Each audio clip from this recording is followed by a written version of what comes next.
tras año y es un gusto saludarlos desde el Auditorio José Asunción Silva de Corferias. Yo soy Lady Muñoz y los voy a estar acompañando en el sexto Encuentro Internacional de Periodismo. Y es que todo lo que tiene la Feria del Libro son solo cosas buenas, diferentes foros, seminarios, conferencias y este espacio muy especial para todo el gremio periodístico. Y es que en este auditorio hoy vamos a tener dos invitados muy especiales. Inicialmente va a estar Martín Caparrós, argentino, escritor, un gran cronista. Él conoce la Argentina desde diferentes ángulos. Él ha escrito mucho sobre su país, lo conoce desde el hambre, desde lo malo, desde lo bueno, y es precisamente eso lo que va a hablar hoy en este conversatorio con el colombiano Alberto Salcedo Ramos, quien se va a encargar de entrevistarlo de colega a colega para conocer un poco más sobre el panorama actual que viven incluso estos dos países. Este conversatorio se llama Contar la Aldea y los invito a que se queden conectados a esta transmisión de Canal Capital.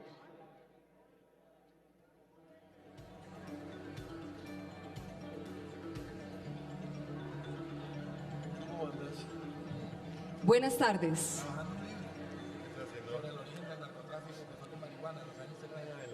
La Facultad de Comunicación Social Periodismo de la Universidad Externado de Colombia, como socio académico de la Cámara Colombiana del Libro, les da la bienvenida al 11º Encuentro Internacional de Periodismo.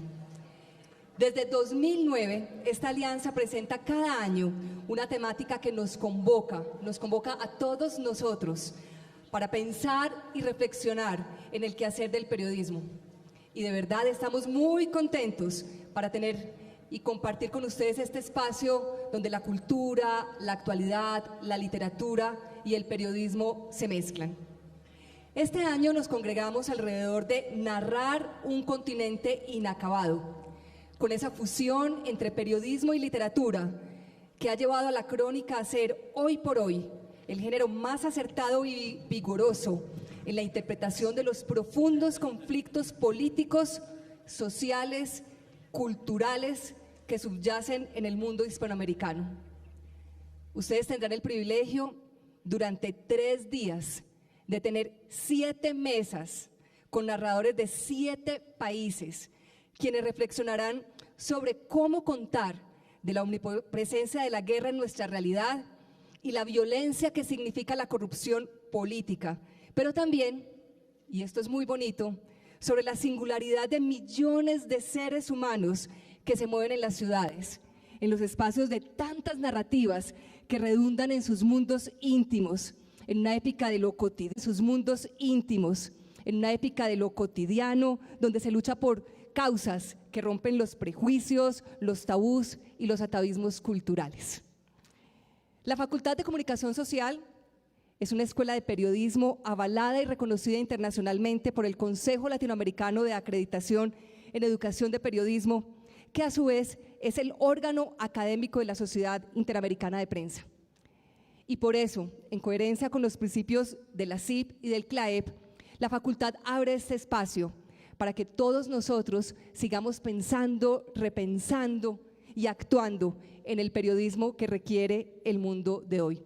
Saludamos a todos los que nos siguen en nuestras señales, en las redes, por Canal Capital y por Conexión Externado. También incentivamos para que todos ustedes participen por sus redes sociales con @ConexionEx de la facultad, comentando y compartiendo con personas de todos los lugares de Colombia y del mundo también sus impresiones de todos estos diálogos, y también a todos los colegas de la Facultad de Comunicación Social asociadas a AFACOM. AFACOM es la Asociación Colombiana de Facultades de Comunicación y Formación, que nos acompañan hoy a los docentes, estudiantes, investigadores de todas las facultades y especialmente también, obviamente, a nuestra Facultad de Comunicación Social Periodismo del Externado. Vamos entonces a comenzar con la primera mesa.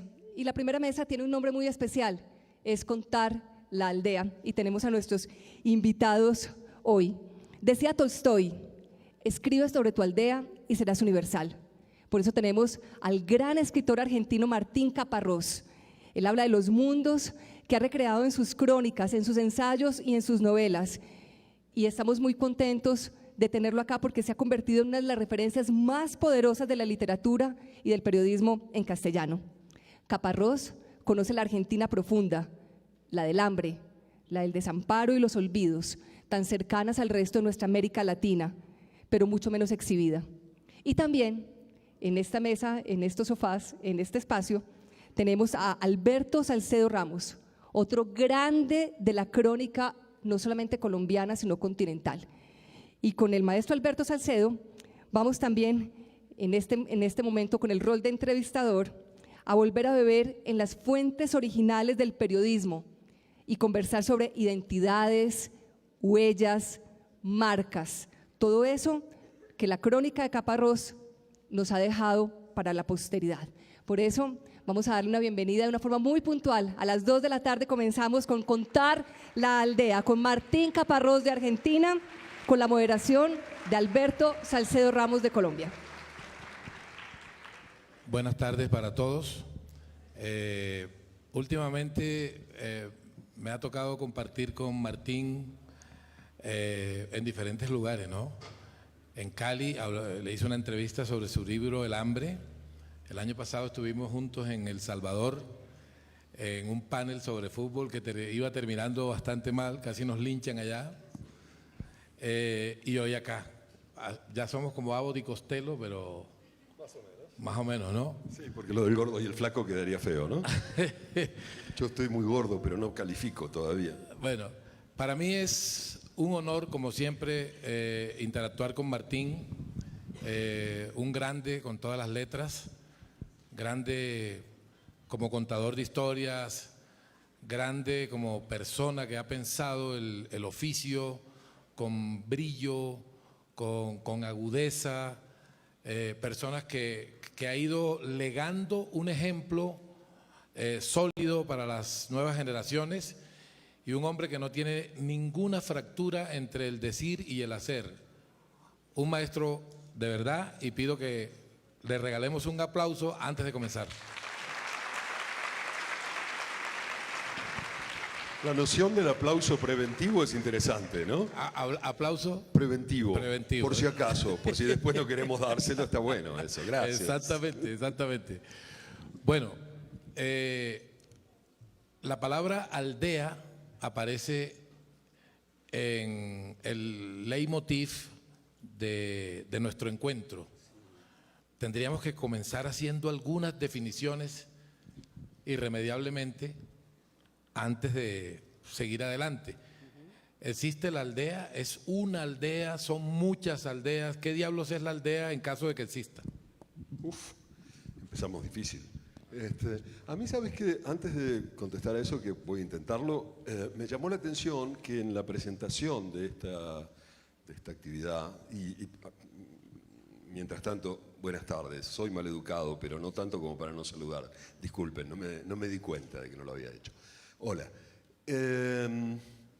Me llamó la atención que en la presentación decía, llegó con 3 heridas, ¿no? La del amor, la de la muerte, la de la vida, ¿sí? Un verso de Miguel Hernández. Un verso de Miguel Hernández, y me pregunté por qué habían decidido citar a Miguel Hernández. Para aquellos de ustedes que son demasiado jóvenes para saberlo, Miguel Hernández fue uno de los grandes, de los 2 o 3 grandes poetas españoles del siglo XX, un tipo que murió muy joven, a los 30 y tantos años, preso en el año 1941 en una cárcel en Alicante, porque había perdido la guerra civil española. Y es, insisto, uno de los grandes poetas, y no solo eso, sino que durante un año y medio de mi vida, hace muchísimo, en el año 78, 79, fue como la esponja que se chupó todos mis pensamientos, porque yo tuve que trabajar colaboraba, tenía 20 años, en la elaboración de un guión que un director argentino muy prestigioso, que en ese entonces estaba exiliado en París como yo, quería hacer sobre la vida de Miguel Hernández. Y es una tontería, pero ya que hablamos de contar historias, ¿me dejan contarle 1, 2 minutos, 3 minutos?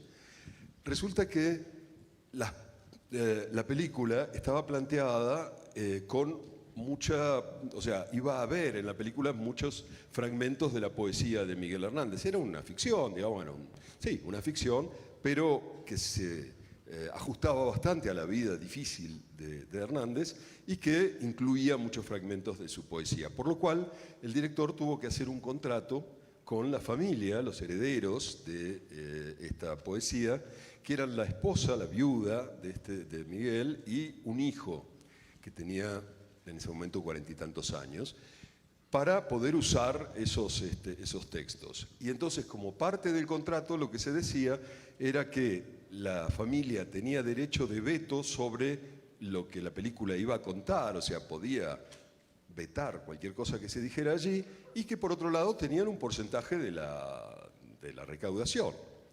Con lo cual, cuando el guión estuvo terminado, después de mucho trabajo, realmente fue una tarea muy laboriosa, el director, Pino Solanas, y yo fuimos a una ciudad chica de España, vivíamos en París en ese momento, fuimos a una ciudad chica de España, Elche, donde vivía la viuda, Josefina Manresa, viuda de Miguel Hernández, a quien él le había dedicado algunos de los poemas más bellos del castellano del último siglo.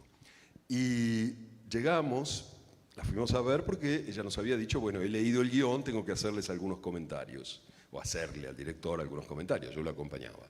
Llegamos y estaba esta señora, una señora muy española de caricatura de entonces, o sea, toda vestidita de negro, así como escuchimizada, flaquita, chiquitita, sentada en un silloncito, y detrás de ella un afiche, un póster, con unos versos famosos de su marido, que decían: morena de altas torres, alta luz y altos ojos, esposa de mi piel, gran trago de mi vida, tus pechos locos corren hacia mí dando saltos de cierva concebida. Y tú mirabas eso y decías, ¿sus pechos locos corrieron alguna vez hacia alguna parte? Era muy cruel como cristalización del paso del tiempo, por supuesto. A todos nos pasa. Y entonces, bueno, después de verla se levantó, nos recibió, nos ofreció un café y empezó a mostrar el manuscrito del guión, donde había tachado todas las escenas donde había algún mínimo acercamiento romántico entre la actriz que hacía de ella y el actor que hacía de su marido. Se había cargado un tercio del guión, era una catástrofe, pero una verdadera catástrofe. Pino, el director, estaba desolado, no sabía muy bien qué hacer, trataba de decirle, bueno, señora, lo que pasa es que tururú.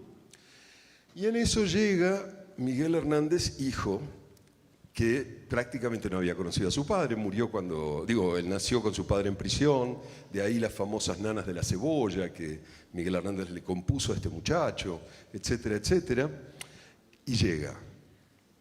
Macarra, pero lo que en España se llama un macarra, no sé cómo se llama acá, un malandro, una cosa así de caricatura también. Camisa abierta hasta acá, una cruz de plata sobre el pecho, los pantalones de terciopelo ajustados, las botas con una puntera de plata, el pelo así con gomina tirante para atrás. Y llega así como disculpándose porque el coche pequeño, el carro pequeño había tenido que venir en el carro pequeño porque el grande se había descompuesto y entonces por eso había llegado tarde. Uno no podía entender cómo eso era lo que había producido, lo que toda aquella historia había producido. Pero entonces lo agarró a Pino del hombro y se lo llevó como a un costadito. Yo lo seguí y le decía, hombre, no le hagáis caso a mi madre, es que está muy mayor ya. Lo que tenéis que hacer es poner en la película muchas tías en pelotas. Que vaya gente al cine, coño, que vaya gente al cine. Yo decía, no puedo creer. Para mí, le decía después a Pino, la película es esa, el hijo dilecto de la poesía española diciendo hay que poner tías en pelotas para que vaya gente al cine, ¿no? Pero bueno, no se hizo ni una ni otra película y aquí estamos recordando a Miguel Hernández tantos años después. Perdón por el excurso, pero me pareció que la historia era muy bonita y no la he contado mucho. Bueno, pero vamos a empelotarnos nosotros ahora en la entrevista, ¿no? Pensé que te ibas a olvidar de lo de la aldea. No he olvidado lo de la aldea. Malas noticias, no lo he olvidado. A mí siempre A ver, por un lado yo creo que lo que solemos llamar la crónica se basa en esa convicción que se le adjudica a Tolstoy de que al pintar tu aldea vas a pintar el mundo, ¿no?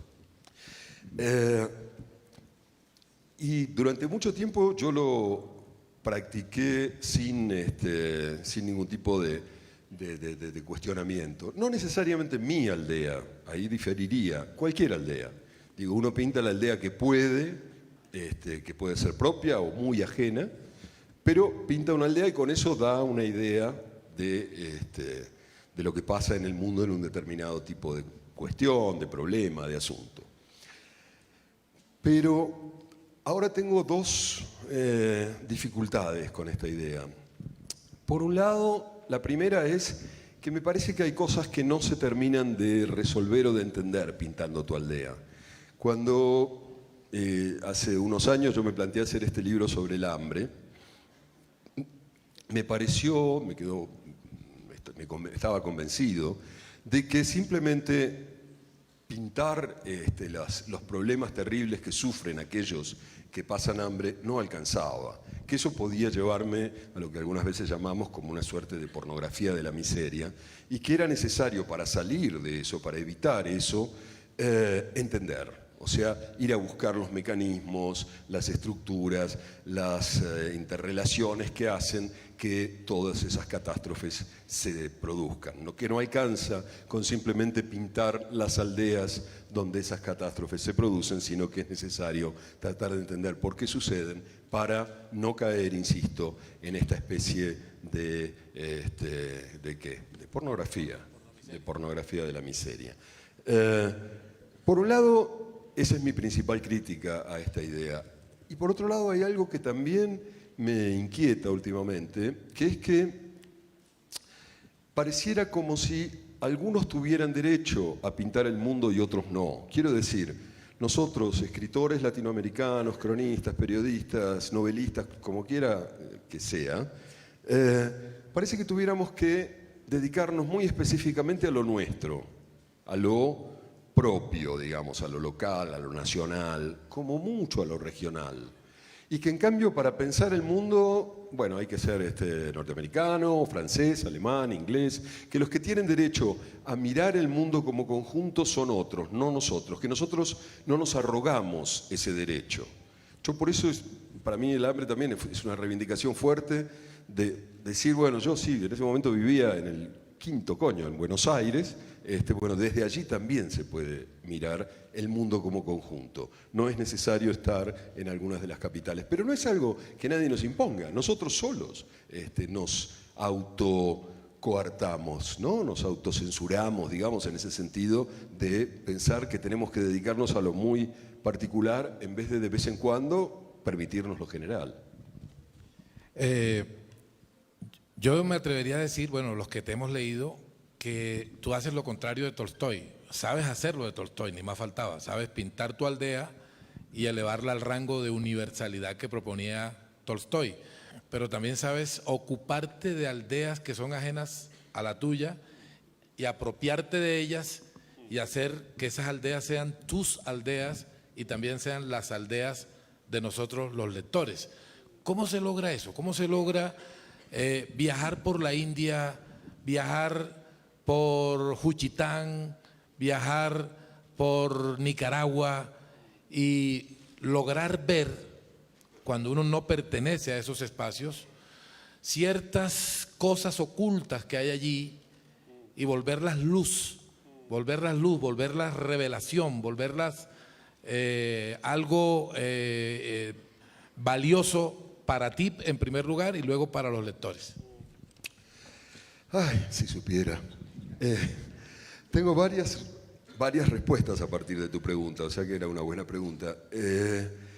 Lo primero en lo que pienso es algo que me pasó ayer a las 6 de la tarde, 6:30, cuando venía del aeropuerto hasta aquí, hasta el hotel de aquí al lado donde nos aloja la feria, porque la avenida la 26, es esa, la avenida El Dorado, no sé cómo se llama.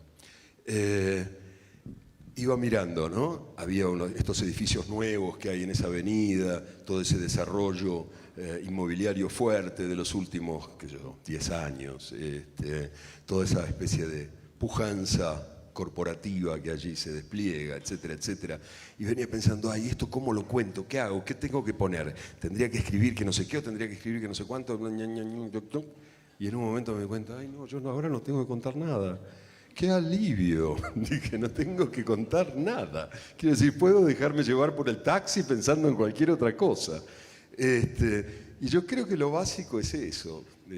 con respecto a tu pregunta. Digo, esa actitud, bueno, eso que yo algunas veces he llamado actitud del cazador, de estar con la adrenalina muy fuerte, porque quieres ver qué puedes ver y cómo puedes hacer para mostrarlo, cómo puedes hacer para que otros lo vean. Estás muy, intensamente dedicado a mirar. Entonces, cuando quieres mirar en serio, ves más cosas. Obviamente, si yo estoy en el taxi esperando que llegar al hotel, pensando en vaya a saber qué, consultando el Twitter, imaginando cómo va a ser el partido de Boca de las 7:30, está buenísimo, pero es otra cosa, ¿no? Que me da mucho placer, pero es otra cosa. Y también me da mucho placer, por supuesto, mirar en serio, o sea, llevar adelante ese ejercicio. Y te decía que esto abre varias cosas, porque esa forma de mirar esos edificios de la derecha de la avenida tiene que ver con este trabajo que estuve haciendo en los últimos meses de tratar de de presentar las grandes ciudades latinoamericanas. En algún momento tengo ganas de que hablemos un poco de eso, si te parece. Va a suceder. Aquí tengo la transcripción de una crónica. Cuidado que se sacó los lentes. De una crónica que Martín hizo en Medellín hace 10 años. La crónica se llama El peso de la tradición. Es una tradición sobre la Feria de las Flores. Y el párrafo que voy a leer es un ejemplo de eso que les acabo de decir, esa capacidad de mirar algo que estaba ahí para que todo el mundo lo viera, pero que solo él fue capaz de encontrar. Dice así: si yo quisiera, supongamos, generar conciencia sobre la miseria de los pobres latinoamericanos, intentar una caricatura sobre una forma infame de la famosa explotación del hombre por el hombre, causar fiereza y pena, nunca se me habría ocurrido por excesiva la imagen de un nene o una vieja doblados en dos para llevar sobre las espaldas un objeto para el placer ajeno. Los silleteros, en su origen, eran personas de carga, en el sentido en que suele decirse bestias o animales de carga que cargaban personas, después mercaderías, después flores. Es triste, y es el tipo de costumbre que los pueblos recuerdan con vergüenza y tratan de esconder, o la muestran si acaso para condenarla por memoria. Todas nuestras sociedades tienen pasados y presentes de explotación extrema.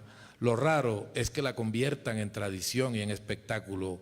Lo raro era que miles y miles de personas aplaudiéramos el sudor de un señor trastabillando, resoplando exhausto bajo 70 kilos de flores para que nosotros supuestamente la pasáramos bien. Y él también, que los doblados se enorgullezcan en representar su papel de doblados, no era, me pareció, el menor de los logros de eso que antaño alguien llamaba ideología. Es una maravilla. Pues eso lo decimos aquí, porque en Medellín yo creo que no podemos decirlo, ¿eh? No, también. Se cabrearon un poco. Por ahí hay paisas, por ahí veo amigos paisas. Pero, a ver, la pregunta es sobre cómo ha sido a lo largo de tu vida la experiencia de vivir mencionando la soga en la casa del ahorcado. Porque eso es lo que has hecho. Básicamente, cuando haces crónicas de viaje, para mí Martín es el gran maestro de la crónica latinoamericana, y en la crónica de viaje alcanza unas cumbres que son realmente maravillosas. Y gracias en parte a esa capacidad de mencionar la soga en la casa del ahorcado. ¿Cómo ha sido eso, Martín? Bueno, gracias, Alberto, por tus exageraciones, pero mientras lo decías, mientras me preguntabas lo de mencionar la soga en casa del ahorcado, yo pensaba que quizás la respuesta fuese que la casa nunca es la del ahorcado, siempre es la del que ahorca. Yo creo que si yo sintiera que es realmente la casa del ahorcado, me cortaría, como dicen los españoles, un poco en mencionar la soga.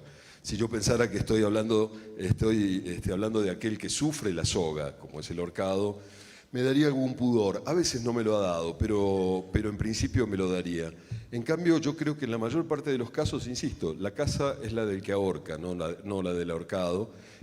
Por algo es el dueño de la casa. Para que no lo ahorquen a él, sino para tener la posibilidad de ahorcar a quien se le cante. Y así se me hace más fácil mencionar la soga, porque bueno, algo hay que tratar de equilibrar un poco en esa pelea desigual.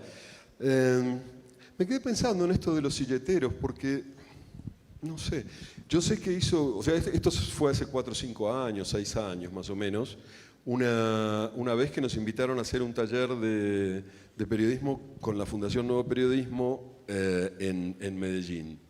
Y era con la ocasión de la Feria de las Flores. Y entonces fuimos allí al desfile y tal, pero fuimos a mirarlo, a pasear. Y yo cuando vi lo que era y pregunté un poco cuáles eran los antecedentes y demás, realmente no lo podía creer. O sea, me parecía, como traté de decir ahí, tan evidente que era muy grosero jactarse de la manera en que habían explotado a toda esa gente durante tanto tiempo y transformar eso en orgullo, en espectáculo, en tradición, que me parecía, insisto, como demasiado obvio. Y a veces me pasa eso, que hay cosas que no entiendo cómo no están más claras. O sea, no me da la sensación de estar descubriendo nada, me da la sensación de estar viendo algo que está ahí. Pero no sé cómo funciona. Sé que, bueno, después en este artículo particular se publicó en El Espectador y creo que provocó cierto debate, por lo menos eso vale la pena, ¿no? Que a veces algo que uno dice haga que alguna gente revise lo que está pensando. Sucede lamentablemente poco, pero a veces sucede. ¿Cómo es contar Latinoamérica? Tiene mucho, es decir, ¿existe una forma de contar Latinoamérica o no se puede decir eso, sino que hay muchas singularidades y es difícil englobar esas singularidades en ese universo llamado Latinoamérica? Has metido el dedo en la llaga, Salcedo. Porque justamente lo que estoy haciendo desde hace casi un año, todavía no un año, pero casi, desde aquel encuentro en San Salvador, más específicamente, fue allí donde se me ocurrió, es tratando de contestar a esta pregunta. Me interesa, y estoy trabajando sobre eso, ver cómo se puede pensar a Latinoamérica como conjunto. O sea, qué rasgos, qué temas, qué conceptos comunes la constituyen en una unidad o no, digamos. ¿Existe tal cosa como Latinoamérica? ¿Hay algo, insisto, rasgos que la hagan pasible de ser pensada como esa tal unidad? Bueno, me lo estoy preguntando, estoy trabajando sobre eso y también por eso es que empecé a hacer esta serie de crónicas sobre las ciudades. Me pareció que era una forma de ir aproximándome al tema. Es difícil y al mismo tiempo es fascinante y es muy atractiva esta situación en la que uno se acerca a algo sobre lo que tiene muchas ideas preconcebidas, tiene muchos preconceptos, porque obviamente nadamos en un mar de preconceptos. Lo que siempre pensamos es lo que yo llamaría, lo que literalmente es un preconcepto, aquello que ya ha sido concebido y que por lo tanto nos llega y lo retomamos y lo reproducimos y demás. Y esa es la belleza de ese momento en que uno decide enfrentar más seriamente un tema y ver en ese mar de preconceptos cuál se sostiene, cuál tiene algún sentido, cuál es antiguo, cuál ya no sirve. Una tontería, pero siempre se ha pensado, y sobre todo desde afuera, digo una tontería como ejemplo, siempre se ha pensado, y sobre todo desde afuera, América Latina como una especie de marco natural, de mucha naturaleza, de mucho verde, de mucha salvajería en un punto. Eso ha sido siempre la imagen que muchos han tenido del continente. El 80% de la población de América Latina vive en ciudades. Quiere decir, por cada campesino que hay en el continente hay 4 citadinos, urbanos, como urbanitas, como quiera que eso se llame. Digo, eso puede ser una tontería, pero es ya una primera aproximación. Probablemente desde el preconcepto, si uno quisiera escribir sobre América Latina, se iría a ver a los indios de tal lugar y a los campesinos de tal otra y a los gauchos de no sé dónde y a los tururú. Bueno, yo creo que vale la pena ir a ver todo eso, pero que si eso ocupa más del 20 o 30% del espacio de un trabajo sobre el conjunto, entonces hay una falsificación. No falsificación en el sentido doloso, sino que se está falseando el objeto que se pretende mostrar, ¿no?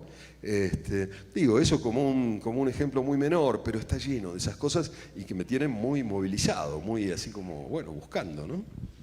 ¿Cómo nació esa idea de hacer la serie sobre ciudades y de qué forma eso te ha servido para ir leyendo la realidad de hoy de América Latina?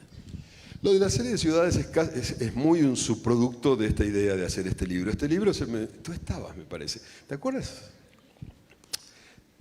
Hubo una tarde en San Salvador, El Faro, que es una revista súper meritoria, que si alguna vez tienen ganas de mirar un poco de buen periodismo, les recomiendo mucho. El Faro es una revista digital que hacen en El Salvador, que es uno de los lugares más difíciles del continente para hacer periodismo, con un grado de violencia y de dificultad enorme.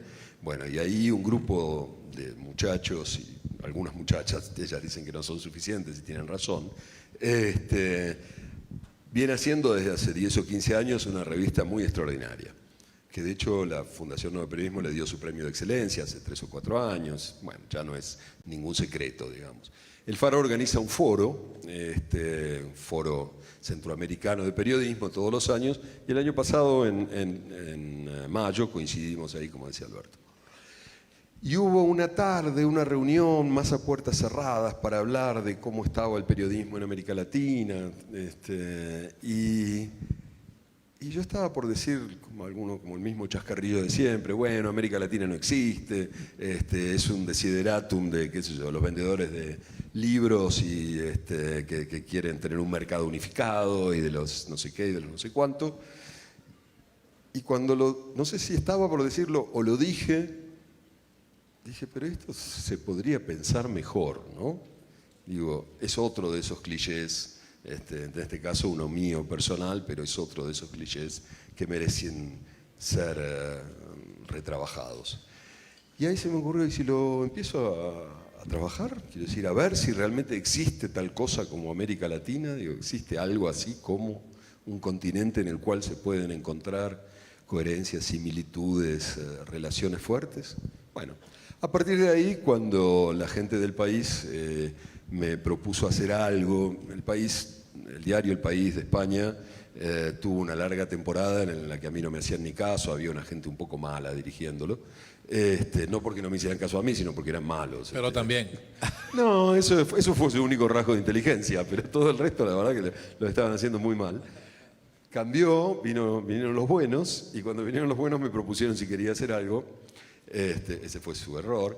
Y como yo estaba muy movilizado por esta idea de América Latina, se me ocurrió, bueno, ¿por qué no empezar un acercamiento yendo a sus 7 u 8 ciudades más importantes? Y lo tremendo que me sucedió fue que la primera fue Bogotá. Eso es horrible, porque la primera no sabía cómo hacer. Ahora ya más o menos lo he trabajado un poco. Pero parece mentira, porque llevo varias décadas, haciendo este trabajo de contar reportajes más o menos largos, etcétera, etcétera. Pero cuando llegué a Bogotá y dije, pucha, ¿ahora de qué me disfrazo, ¿no? Ahora, ¿cómo hago para convencer a alguien de que voy a realizar este disparate de contar una ciudad? ¿Quién va a contar una ciudad? Quiero decir, no puedes contar lo que pasó en la última media hora en el patio de tu casa y vas a pretender contar el espacio donde viven 6, 7 millones de personas totalmente distintas las unas de las otras, llenas de historias, de diferencias, de conflictos, de cuestiones. Digo, era y sigue siendo un disparate. Ahora es un disparate al que le agarré un poco más la mano, digamos, pero cuando llegué a Bogotá estaba bastante aterrado, bastante aterrado. Elegí Bogotá de algún modo por cercanía, porque es probablemente de todas las ciudades que iba a contar, salvo Buenos Aires, la que más conozco. Y aún así la conozco poco, pero digamos, es la que más conozco.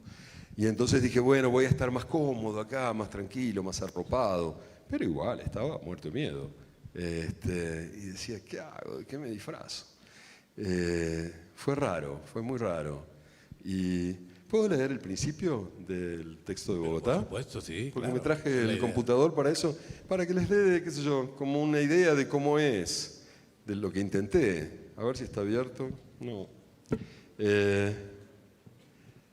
La serie es así, sale en la revista, en el semanal del País, el último domingo de cada mes, sale cada nueva entrega, digamos. Y en América Latina, como esa revista no se distribuye, eso aparece en la web del País. De hecho, ahora este fin de semana sale la crónica de La Habana, Cuba. Entonces, ¿qué hacer con Bogotá? El título era Bogotá, la ciudad rescatada. Y empezaba diciendo, en el cielo de Bogotá siempre hay alguna nube. Sol y unas nubes, lluvia y todo nubes, tormenta y nubarrones, una luna y sus nubes, plateadas, grises, blancas, siempre alguna. Nunca un cielo completamente despejado. Quizá eso explique todo, o casi todo. Ahora llueve y don Mario me sonríe como debe sonreír a sus clientes. Yo le digo que por suerte no soy y él quiere saber de dónde vengo. Se lo digo, le pregunto si él es de acá y me dice que sí, de acá, del barrio, pero que todo esto cambió tanto. Le pregunto si cambió para bien, si le llegan cada vez más viejos y él me dice que no, que últimamente le llegan muchos jóvenes, que sí, que ahora por cualquier cosa se dan cuchillo o plomo y que eso no era así en sus tiempos, que en sus tiempos se agarraban a puños, pero que ahora no, que ahora terminan acá, me dice, y extiende un brazo como quien enseña. Yo no me quejo, es mi negocio, pero qué bobada. Alrededor, más allá de su brazo, relumbran ataúdes de diferentes formas y ambiciones. Don Mario me explica que los más chiquitos son para los que no supieron ni nacer, me dice. Y esos un poco más allá son para los que sí nacieron y se murieron al día siguiente, a los 2 días, ahí en el hospital. Y al fondo los más grandes, sus herrajes de bronce o de latón, según los precios. Nada muy caro, acá no somos pretenciosos. Hay algunos que parece que en lugar de morirse se fueran a casar, como si todavía quisieran impresionar a alguien. Don Mario tiene 70 y tantos años. Su casa, Funerales Gámez, ofrece los cajones y 3 salas para los velorios. Está en un barrio duro del sur de Bogotá. Mucho vago, mucha droga, me dice. Pero dice que tampoco importa y que él de todas formas ya no le tiene miedo a nada. Yo le digo que quizá miedo no, pero si no le gustaría más haber hecho otra cosa. No, para mí está bien pasarse la vida entre los muertos, joden menos. Yo siempre viví así, mi padre lo fundó, yo acá siempre. Son menos malos los muertos que los vivos, me dice. Lo debe haber dicho tantas veces. Y me sonríe con sus pocos dientes. Don Mario es atildado. Camisa blanca con el cuello abierto, mejillas afeitadas, el pelo bien cortado. Se ve que sus clientes le exigen ciertos modos. Lo complican los dientes, pronuncia raro, habla escupiendo.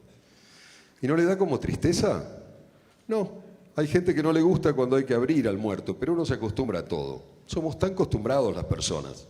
Y al final el hígado, el corazón, todo eso es como los marranos. Carne, nada muy especial. No hay que contarse historias. ¿Y de verdad le parece que antes se mataban menos? Don Mario piensa, espanta moscas con la mano izquierda. La verdad que no sé. Antes también se mataban bastante, ¿no? ¿Usted qué cree? Siempre hay gente que dice que todo tiempo pasado fue mejor. En Bogotá, sin embargo, son los menos. Y ahí empezaba a avanzar el asunto.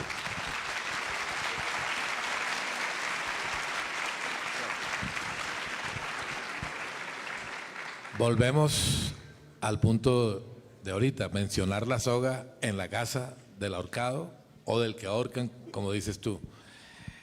Un amigo común, un amigo tuyo y mío, cronista también, editor además, Julio Villanueva Chan, me ha dicho que la primera impresión que él tuvo de Colombia como país la tuvo aquí en Bogotá al ver la mixtura entre las formas edulcoradas, las formas cuidadas y la brutalidad que se veía en algunos lugares. Entonces Julio llegó a un diagnóstico quizá apresurado sobre cómo en Colombia puede ser más importante un inciso que la vida. Un inciso. Nos encantan las leyes, pero leerlas, no necesariamente aplicarlas, ¿no? Nos encantan los códigos, nos encantan las referencias culteranistas. De hecho, a Bogotá se le conoce como la Atenas suramericana. La apenas sudamericana. Claro, pero eso se fue deformando y había un graffiti que decía la Atenas suramericana. ¿Sabes de dónde viene lo de la Atenas? Cuéntalo. No, lo cuento porque era un compañero mío del colegio el que nos puso ese nombre. Miguel Cané, que era un argentino de fines del siglo XIX, y que uno de estos argentinos ricos de la época en que la Argentina era rica y se creían que eran educados. Y lo chistoso es que él fue a un colegio que se llama Colegio Nacional de Buenos Aires, sobre el cual escribió un libro que se llama Juvenilia, que contaba las historias de los chicos estudiando ahí en 1850, 1860, y que después en ese colegio, que sigue siendo muy tradicional, que tiene un examen de ingreso muy difícil, en ese examen de ingreso te hacen leer y conocer de memoria el libro de Miguel Cané, Juvenilia. Entonces, bueno, yo lo tuve que leer así y finalmente entré a ese colegio, así que era un compañero mío del colegio, y cuando me enteré de que había estado aquí y que había dicho aquello de la Atenas de Sudamérica, me sentí como un poco identificado. Es un muy buen libro de viaje, es un libro que se llama En viaje. Miguel Cané, 1890 y tantos, por ahí. Es ese el libro en el que habla de la Atenas. Es uno de los pocos argentinos que no eran tan conchudos como para solo hablar de París o de Londres o de Estados Unidos, y que ya entonces miró también para el continente latinoamericano, ¿no? Bueno, la frase de Julio es que a él no le extrañaría que algún día se presentara el caso de un delincuente colombiano callejero que atraque a alguien utilizando unas formas atildadas y le diga algo así como: señor, tenga la bondad de no resistirse, que lo voy a asaltar. Yo pregunto, ¿en algún momento tú has tenido una impresión que coincida con eso? Y me gustaría que habláramos un poco de defectos colombianos que tú hayas palpado en tus muchas visitas a Colombia. Defectos colombianos. Ninguno, no hay, Alberto, no tienen defectos. Excepto alguno que yo retomo, la lambonería, digamos, por ejemplo, del cual estoy dando un ejemplo práctico, como bien te das cuenta. Sobre la idea esta del ladrón amabilísimo, yo creo que esto lo sintetiza perfecto Juan Villoro, hablando de México, que dice que en México te matan de usted, ¿no? O sea, te cagan a tiros, pero por supuesto siempre de usted, siempre guardando las debidas formas, ¿no? ¿Defectos colombianos tendrán? Qué difícil. Todavía no hablemos de corrupción, porque ese es un capítulo muy importante que vamos a tratar por el proyecto en el que estuvimos juntos hace poco. Sí. No. A ver, yo no sé si es lo primero que se me ocurre, porque algo hay que decir. Yo no sé si ese es realmente defecto. Yo tendería a pensar que sí, pero no sé si lo podría sostener. Yo creo que hay una gradación de amabilidad, llamarían algunos, hipocresía, llamarían otros, que baja desde el norte de América Latina, digamos desde México, hacia el extremo sur de América Latina, y que va descendiendo según baja la latitud en el mapa. O sea, que los más amables hipócritas son los mexicanos, y así viene bajando. Centroamérica, pobre, es muy chiquita. Colombia tiene un potencial importante en esas cosas, los peruanos no están mal, Los bolivianos están un poco así como perdidos, y después hay unos argentinos que son unos maleducados, que dicen absolutamente cualquier cosa, etcétera, etcétera. Yo no sé si eso es bueno o malo para nosotros los judíos, como decía mi abuela, pero lo cierto es que es así. A veces pienso que es mucho mejor ser brutal y directo a la Argentina, a veces pienso que es mucho mejor ser cuidadoso y eufemístico a la colombiana. Vaya a saber, supongo que hay situaciones y personas para todo. En todo caso, lo que está claro, que también se podría tomar como defecto o como virtud para seguir esta ida y vuelta entre Argentina y Colombia, por ejemplo, es la diferencia en ¿qué? En autopercepción, digo por no decir en vanidad, ¿no? Por ejemplo, que Colombia siga hablando todavía, o que aquí en Colombia se pueda decir el 5-0, y eso ya se sepa qué significa, es un gesto de una humildad extraordinaria. Es decir, hace 25 años ganaron un partido de fútbol y todavía dicen 5-0, es una contraseña con la cual se reconocen. Imagínate si en Argentina tuvieran que decir cada partido, no, porque el 2-1, no, porque el 3-2, no, porque el 7-4. Pero digo, lo cito como un ejemplo de cuán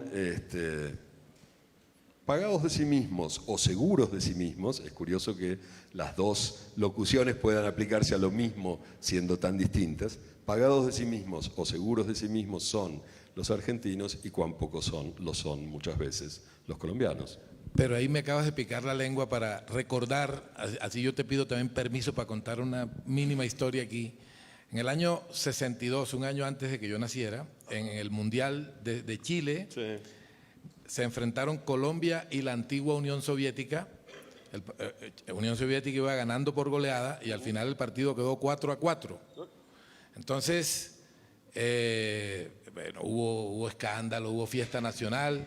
El partido del 5-0 lo que hizo fue reemplazar la celebración del empate que se había presentado 20 y pico años antes en Chile.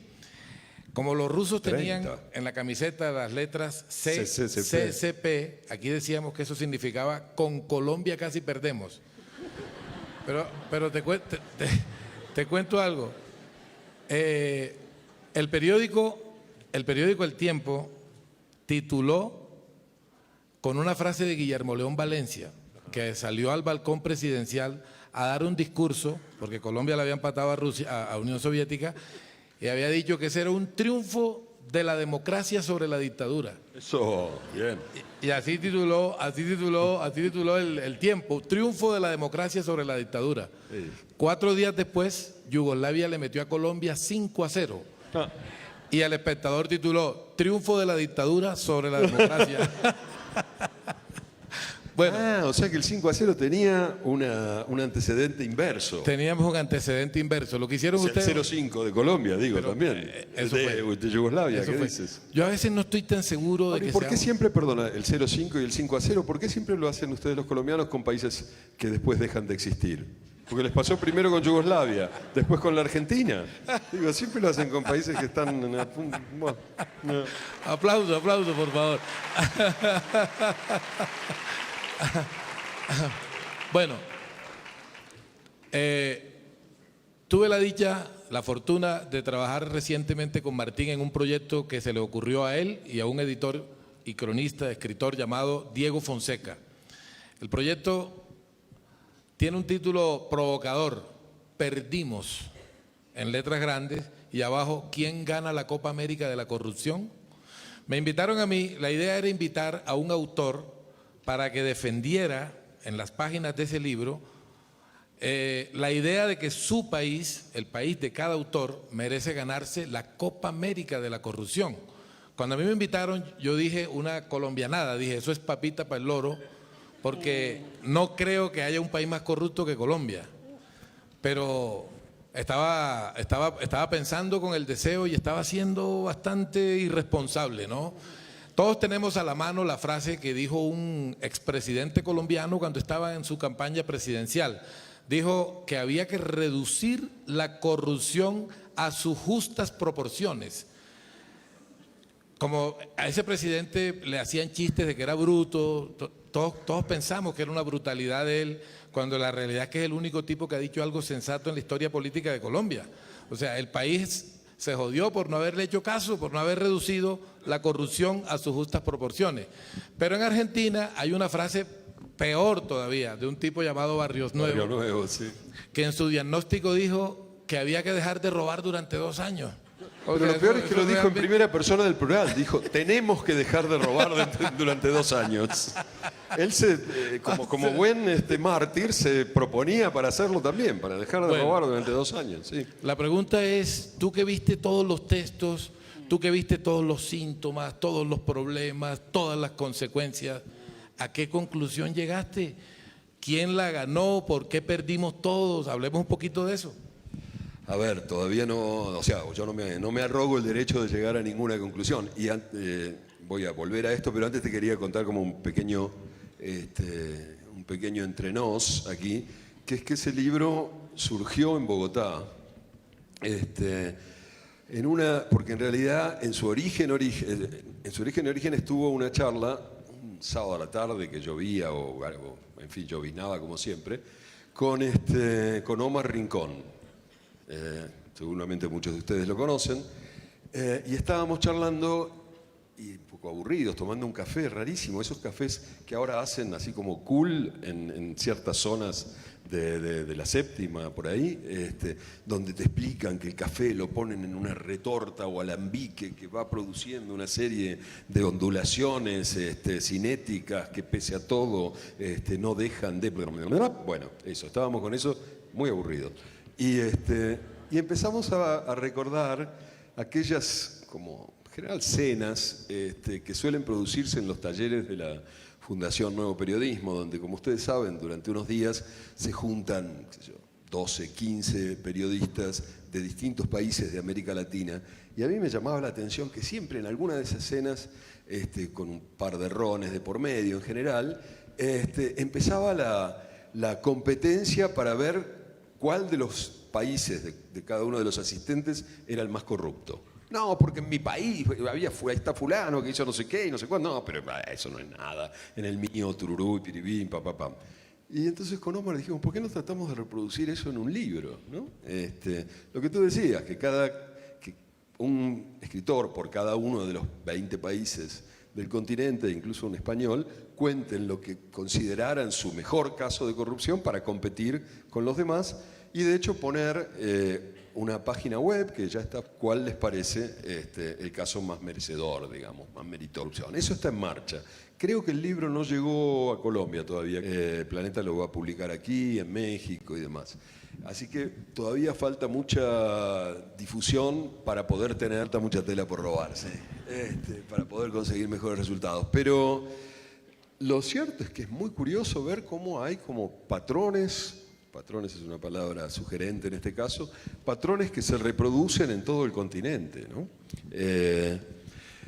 Yo pensé algo que no había pensado cuando tuve que escribir una especie de prólogo sobre el asunto, o dos cosas por lo menos que me interesa ahora quizás subrayar. Una es que si bien la corrupción existe en todo el mundo, creo que en América Latina tiene un origen muy notorio, digamos, que es el hecho de que nuestras culturas fueron modeladas por la conquista española, que a su vez tenía como ideología base la Iglesia Católica. Quiero decir, la que ponía el discurso a lo que allí estaba sucediendo era la Iglesia Católica.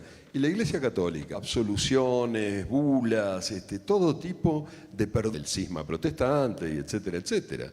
Entonces, venimos de una matriz cultural en que la excepción se compra, en que cualquiera puede hacer cualquier cosa, cometer el peor de los pecados, ir y decir, me compro una bula porque se me canta, porque tengo el dinero y ya, y se acabó. Entonces, esa idea de lo ilegal se adquiere con dineros, está, insisto, en la matriz de nuestra constitución como sociedades, ¿no? Yo no lo había pensado, pero bueno, me parece que es una hipótesis que vale la pena trabajar. Y por otro lado, y eso sí es algo que ya había dicho alguna otra vez, me hace mucha gracia, y insisto en eso, los que dicen que la corrupción no tiene ideología. En Argentina se dice mucho, no, de izquierda, de derecha, da lo mismo, son todos corruptos, hablando de los políticos contemporáneos y demás. Y me parece muy curioso porque no hay nada más ideológico que corromperse, en el sentido de, ¿para qué uno se corrompe? ¿Para qué uno, qué es lo que uno hace al corromperse? Decir, a mí lo que más me importa es el dinero, lo que pueda consumir con ese dinero, los bienes que pueda comprar, los lujos que pueda darme, etcétera, etcétera. Eso es pura ideología capitalista en acto.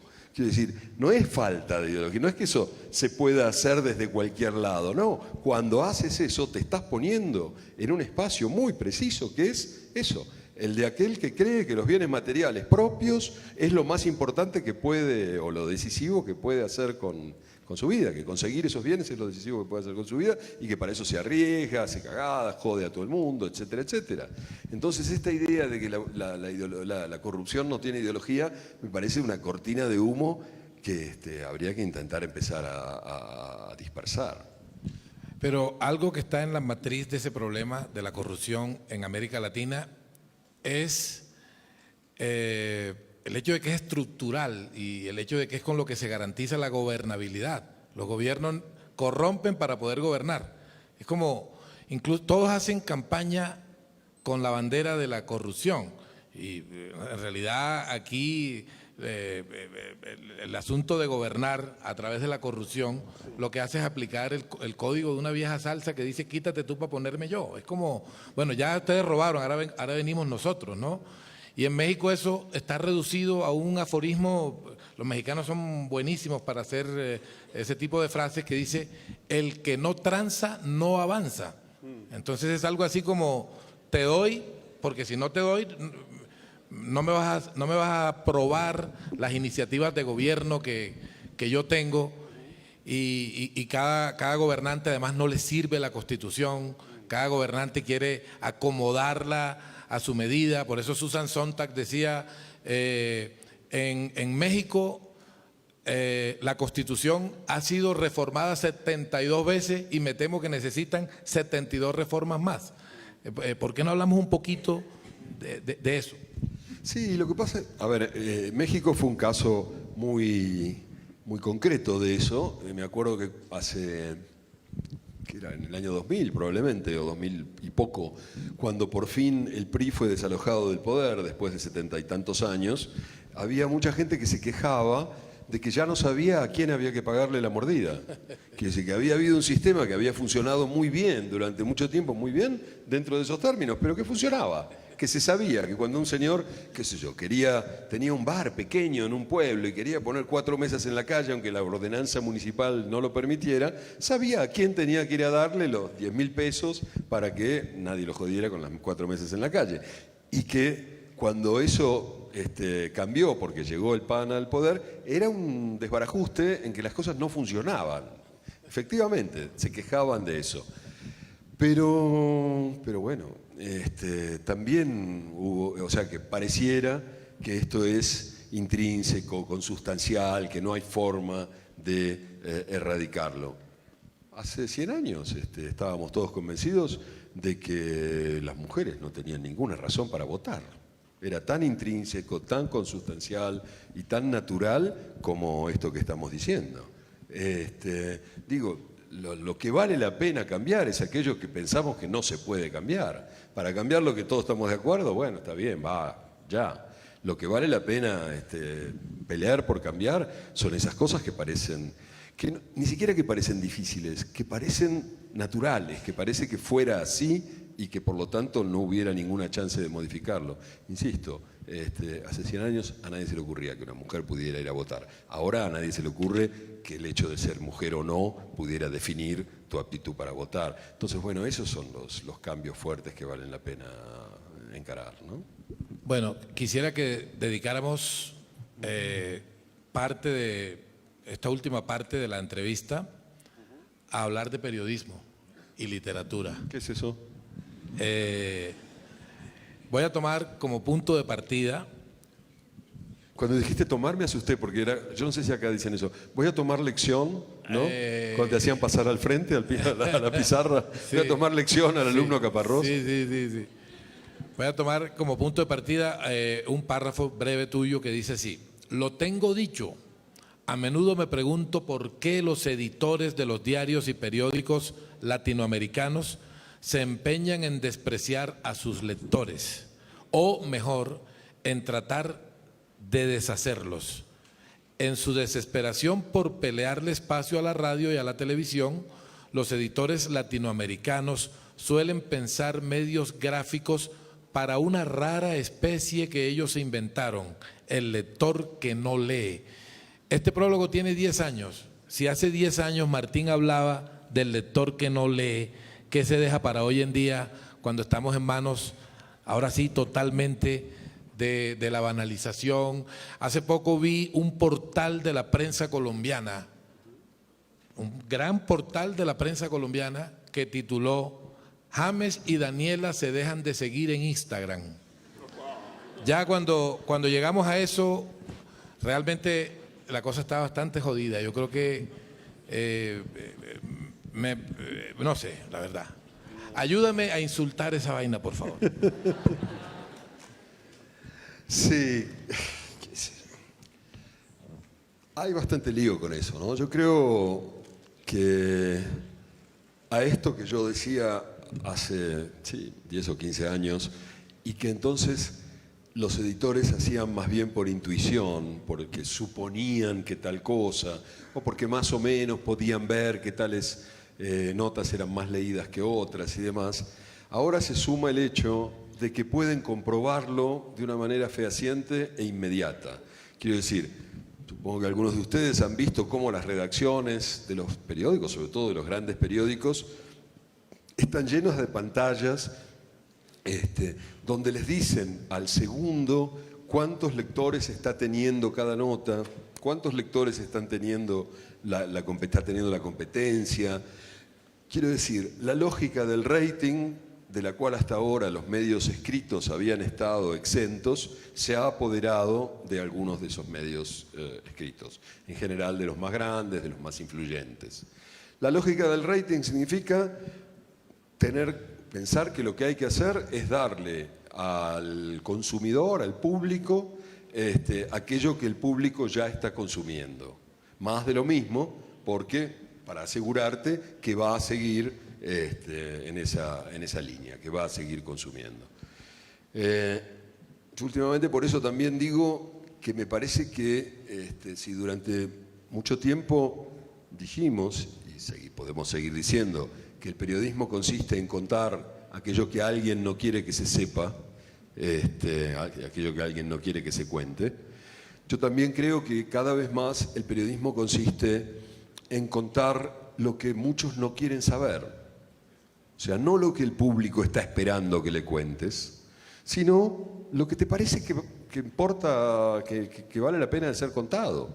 Para eso nosotros trabajamos durante 20 años, 30 años, 40 años, estudiamos, nos pelamos las cejas y nos partimos el lomo, para tener un criterio que vaya más allá de, sí, la nota de James y Daniela tiene 2.324 millones de seguidores y en cambio otra historia importante sobre tal o cual tiene menos. Bueno, ahí es donde está, por un lado, la profesionalidad y por otro lado la valentía de ciertos editores y de ciertos medios, que yo creo que además se confunden ahora con esas herramientas que antes no tenían, pero se confunden pensando que el buen periodismo debe o incluso puede ser mayoritario. Ojalá fuera así, pero no es así.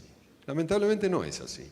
Yo siempre me gusta dar para esto un ejemplo que creo que lo muestra.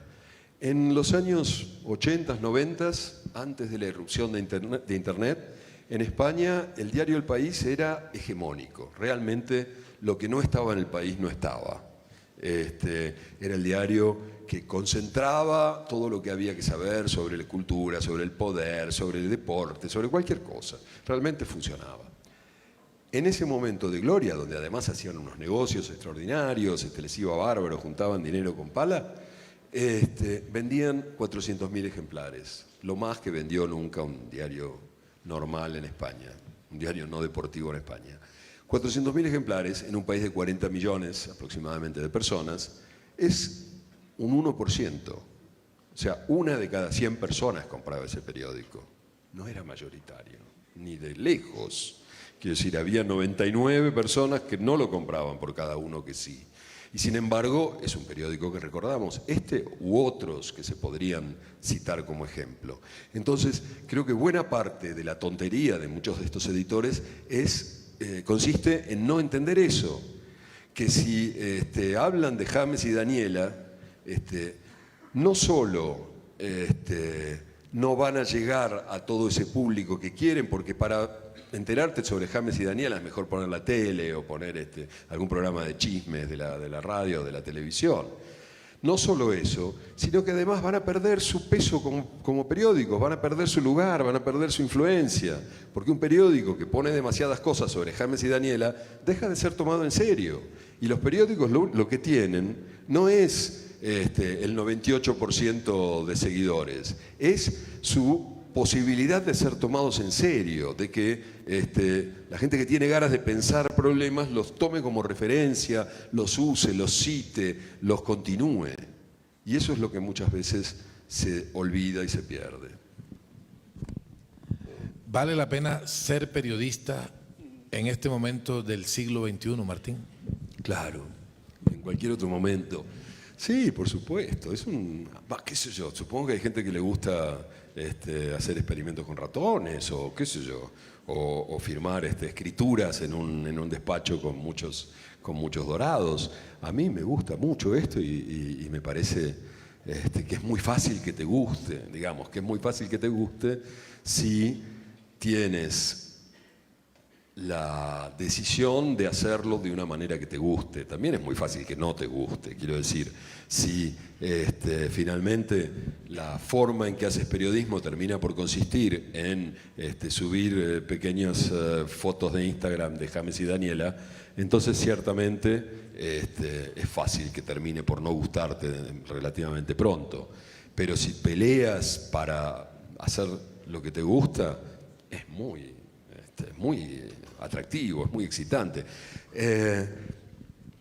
En un punto, yo a veces me pregunto si algunos de los viejos más, que tiranosaurios, no, ¿qué serían?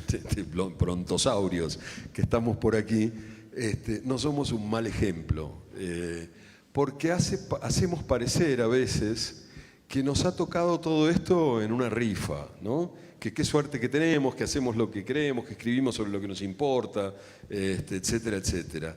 Y yo creo que es importante, y Alberto seguro podría contarlo tanto más que yo también, es importante que sepan, ustedes que están más bien empezando en esto, que peleamos mucho para poder hacer lo que nos gusta, que rechazamos cosas, la pasamos mal en algunos momentos, no aceptamos de pronto una posición que parecía distinguida o de poder o de dinero, de lo que sea, para seguir haciendo lo que nos importa hacer.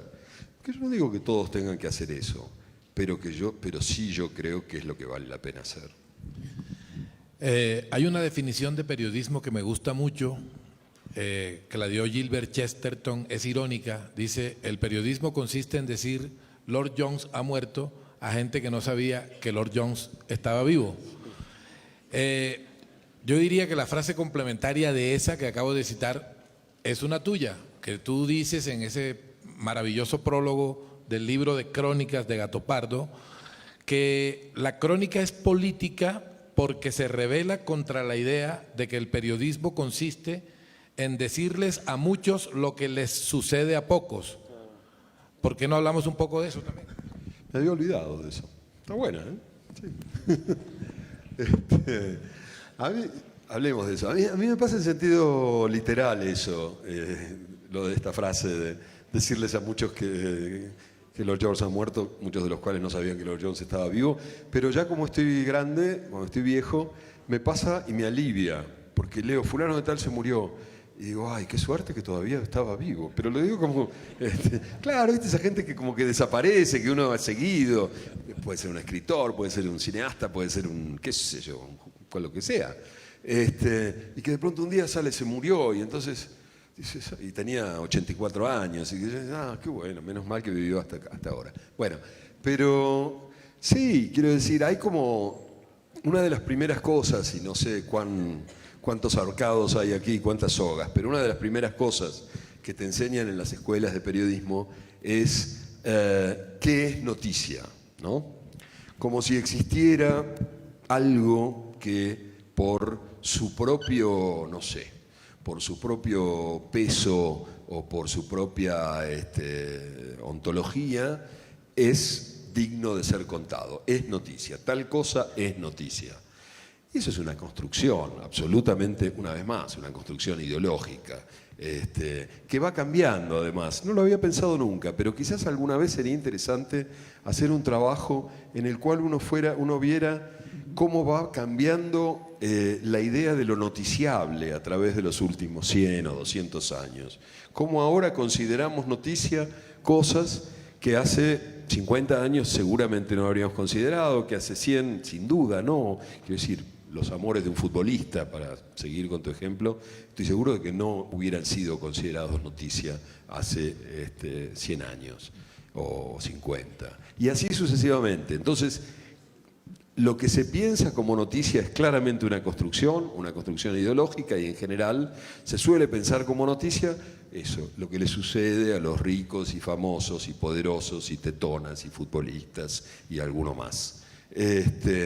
Y a mí me parece una de las cosas que más me importan de eso que llamamos la crónica y que yo no sé nunca cómo llamar, es que intenta cambiar el foco de la mirada, mirar hacia otro lado, mirar hacia muchas de esas cosas que no suelen considerarse como noticia.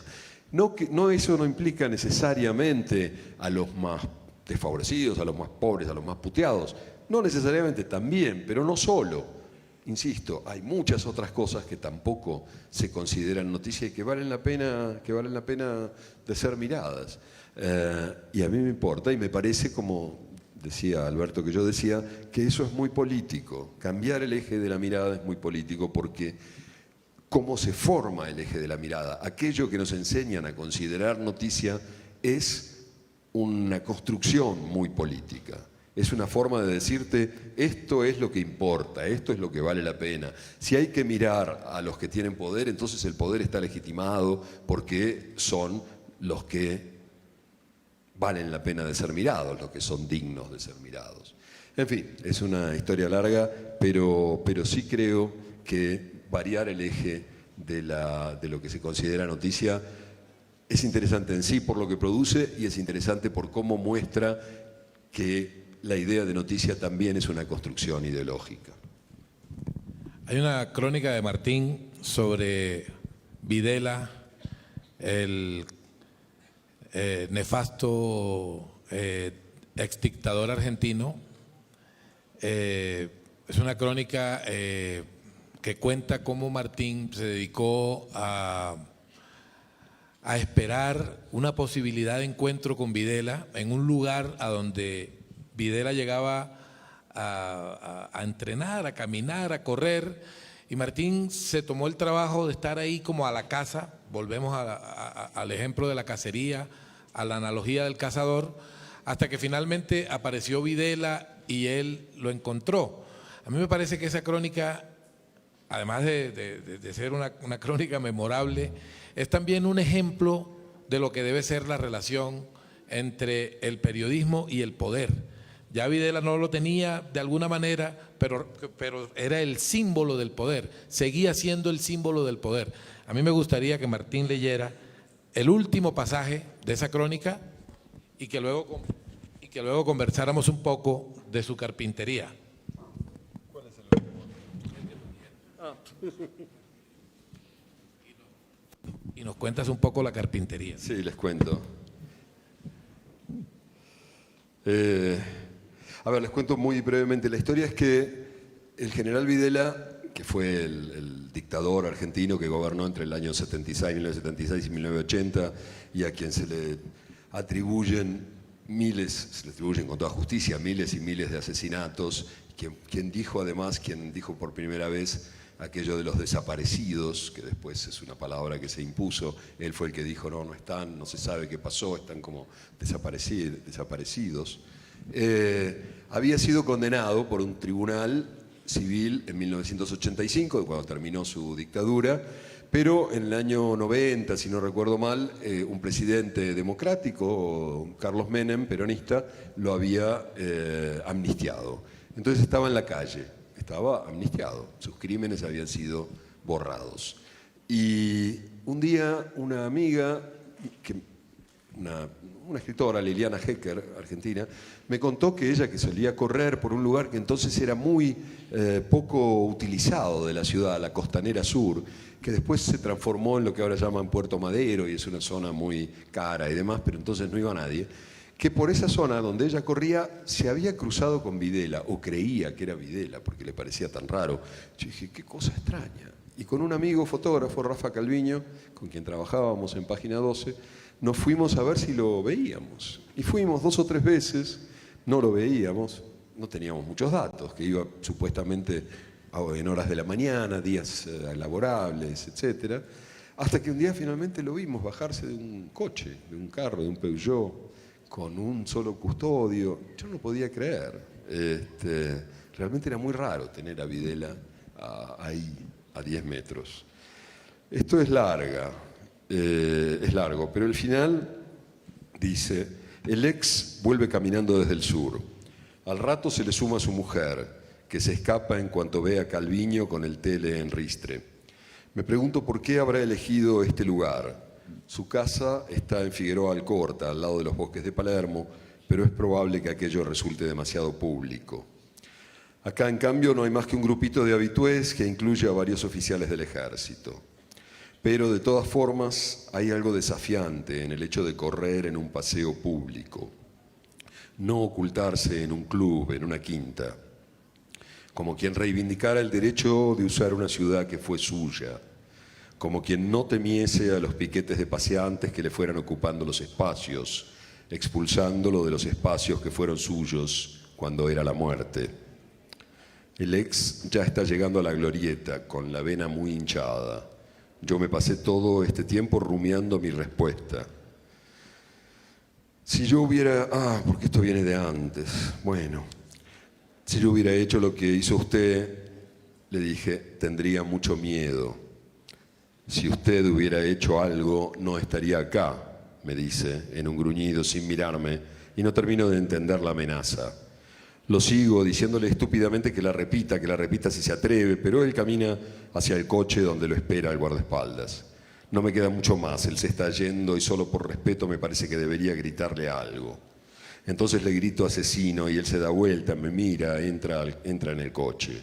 Como todos los lunes, miércoles y viernes a las 9... en Cangallo y Costanera, que es la dirección donde esto sucedía.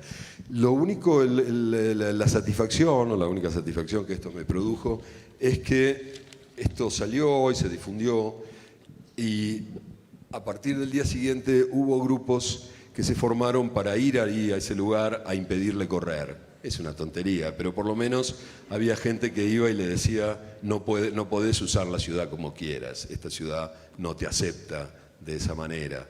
Y después con el tiempo siempre me quedó, porque ahí no lo cuento, es un pedazo, pero hubo un momento en que yo caminé a su lado por ese lugar muy vacío. Caminamos, no sé, 10 metros, 15 metros, codo a codo, digamos.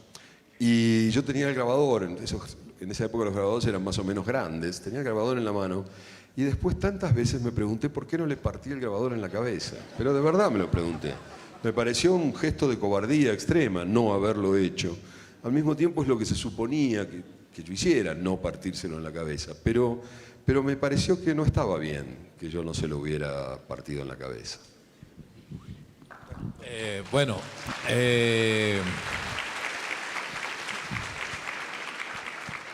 Yo creo que podemos abrir el espacio para que el público haga algunas preguntas a Martín.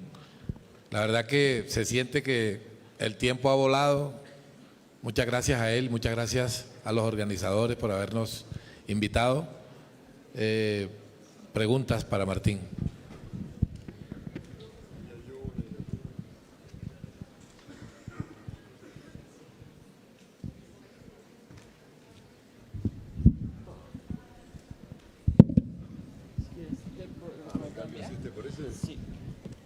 Hay mucho oportunismo acá, ¿eh? Ya me sacaron el micrófono, ya así me sacaron el micrófono. Mira. Lo bueno es que con este puedo hacer el rulo, así. Sí. Tú te debes acordar, ¿no? De los programas de televisión en que los cantantes cuando siempre hacían el rulo en el micrófono. A mí me fascinaba. Yo decía, yo quiero un micrófono con un cable para poder hacer este rulo, que no sé para qué les servía. Martín, en esa mención que usted hace de este viejito bogotano... ¿Cómo? En la mención, ¿se está escuchando bien? En la mención que usted hace de este viejito bogotano en la crónica que hizo en El País acerca de Bogotá, pues le pregunta sobre si no desea dedicarse a otra cosa, ¿no? Digamos, esa pregunta de los deseos también es muy recurrente en su libro del hambre, cuando les dice a las personas a las cuales entrevista, si un mago se les apareciera, ¿qué le pedirían? Ahí usted hace una mención de la pobreza y la relaciona con el deseo. Dice que la pobreza le quita a uno la capacidad de desear. Mi pregunta es, ¿qué tan grande es la capacidad de desear para los latinoamericanos en lo que usted ha recorrido? No, yo creo que enorme como la de cualquiera, ni más ni menos. Aquí la gran ventaja de desear en Latinoamérica es que casi nunca conseguimos lo que deseamos, entonces podemos seguir deseando. Porque, viste, esa maldición gitana de que tengas deseos y los consigas, eso te desarma. A nosotros no nos pasa en general, pero tampoco les pasa a muchos otros. Buenas tardes. ¿A dónde? Tengo uno, ¿Dónde? un paisa, le habla un paisa. ¿Pero dónde? Ah, ahí te veo, ahí te veo, ahí te veo. Contentísimo, he venido a todas las ferias del libro, es la más importante, lo digo con una cuña. Contentísimo de esta playa de muchachos que están entrando en una carrera profesional muy grande, para mí la mejor del mundo. Mi nombre es Silvio Posada Castaño, director de la revista Agenda Legislativa Congreso Nacional. Una pregunta muy breve. ¿Qué diferencia hubo entre Videla y Pinochet en Chile? La pregunta es breve, pero la respuesta no, hermano. Yo te voy a hacer una pregunta breve. ¿Qué es el ser, por ejemplo? Digo, tiene nada, tiene una sola vocal, siempre la misma las 4 veces. No, yo creo que lamentablemente tengo que reconocer que Pinochet fue mucho mejor dictador que Videla.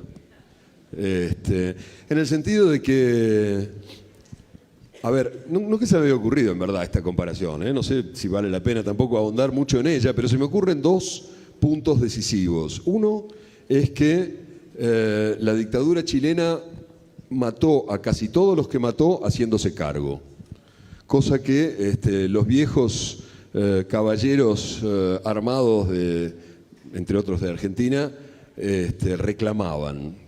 Y Borges incluso en algún momento dijo algo por el estilo, como que no era de buenos militares matar por la espalda, que había que hacer un juicio y fusilar.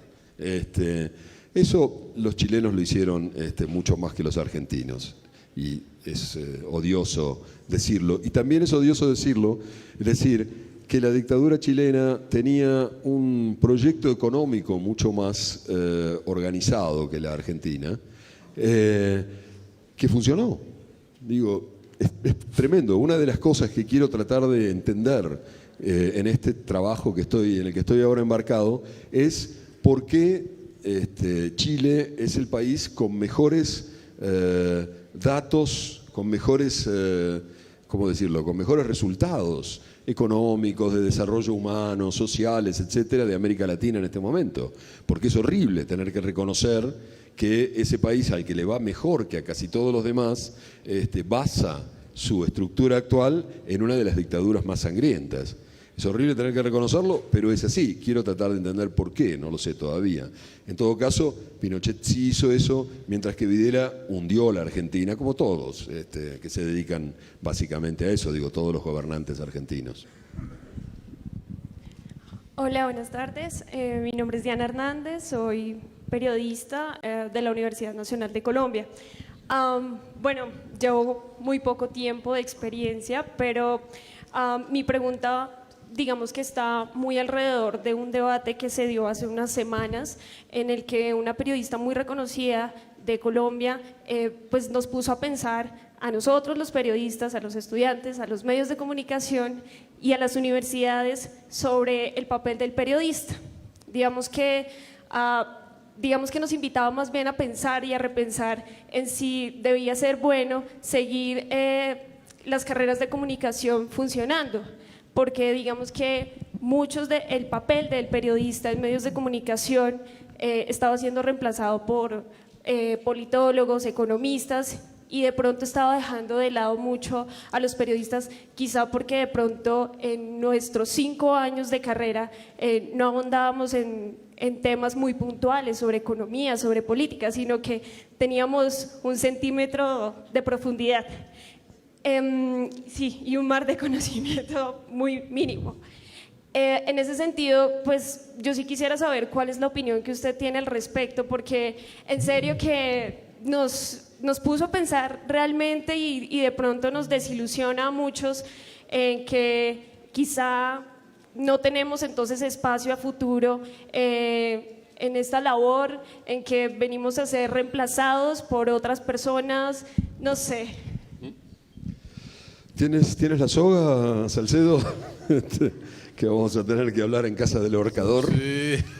Qué lío. Mira, yo no estudié periodismo, yo estudié historia.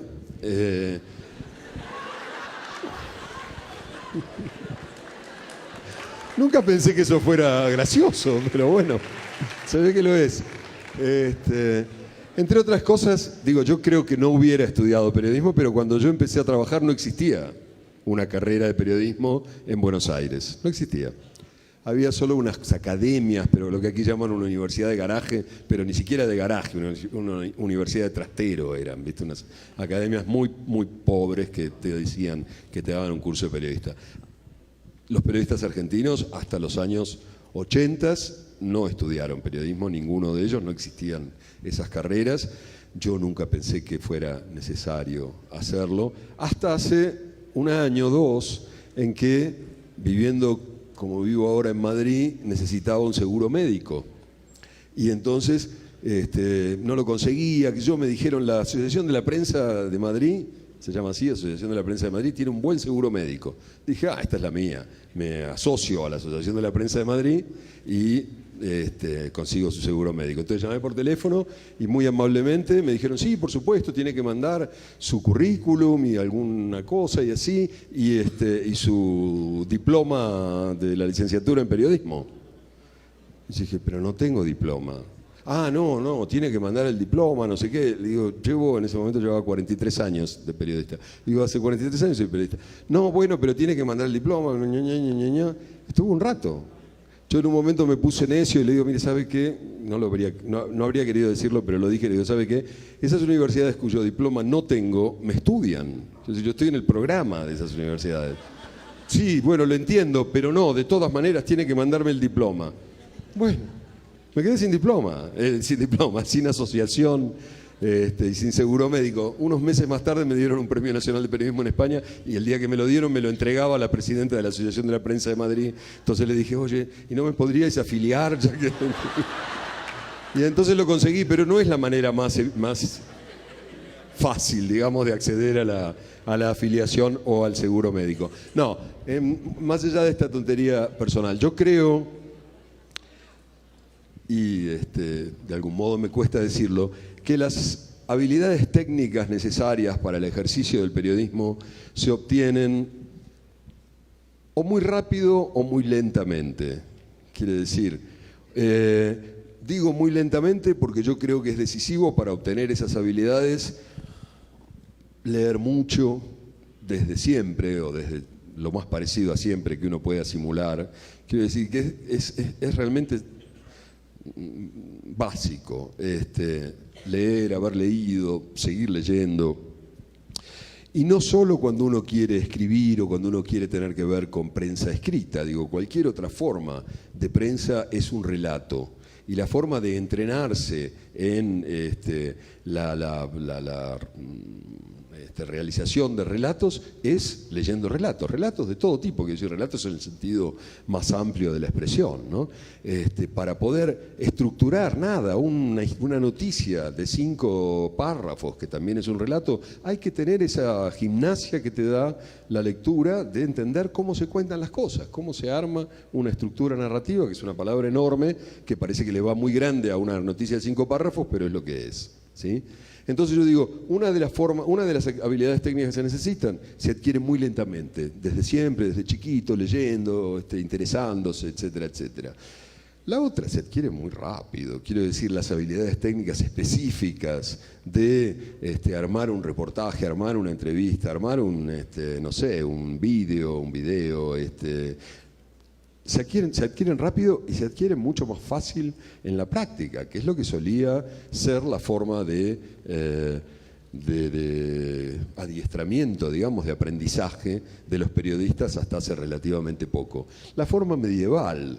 En los gremios medievales, cuando alguien quería ser herrero, entraba como aprendiz. Entonces el aprendiz tenía que llevar los baldes de agua, no sé cómo se dice aquí, los cubos de agua, para que metieran el hierro caliente, y después un día le dejaban dar unos martillazos y otro día le daban un hierro y le decían, a ver si con este hierro puedes hacer un pincho para no sé qué.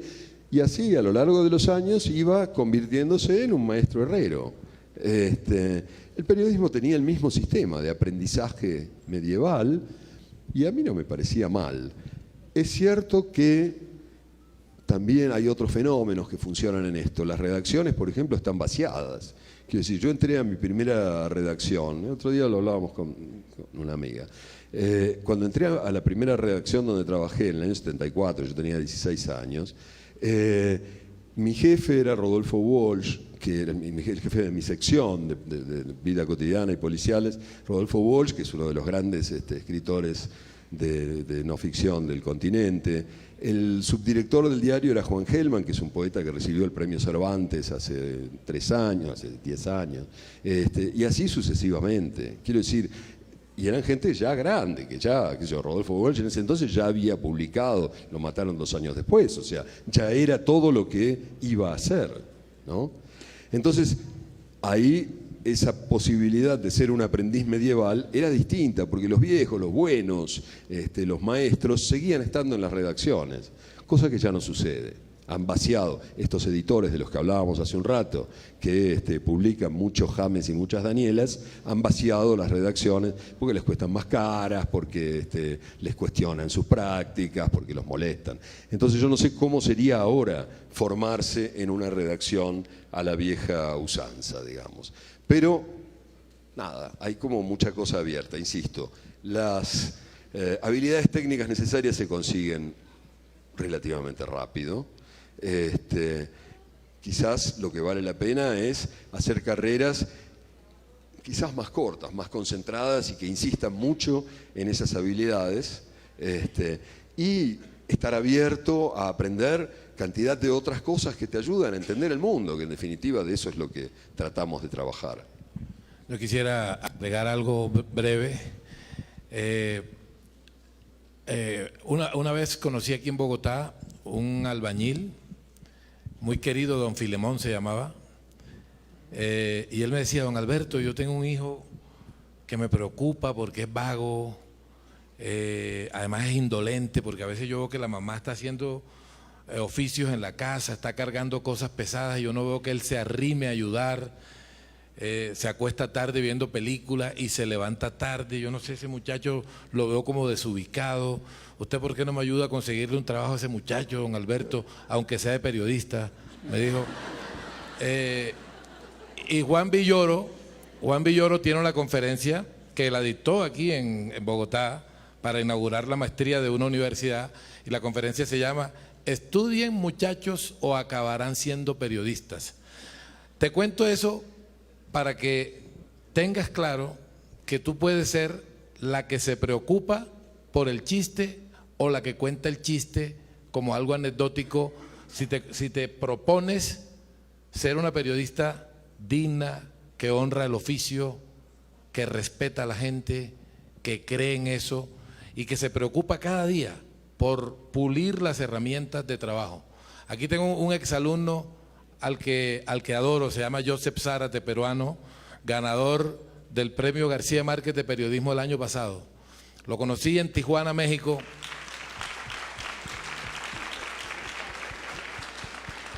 Lo conocí en Tijuana, México, dictando un taller de crónica de la Fundación Nuevo Periodismo. Lo conocí en el 2012.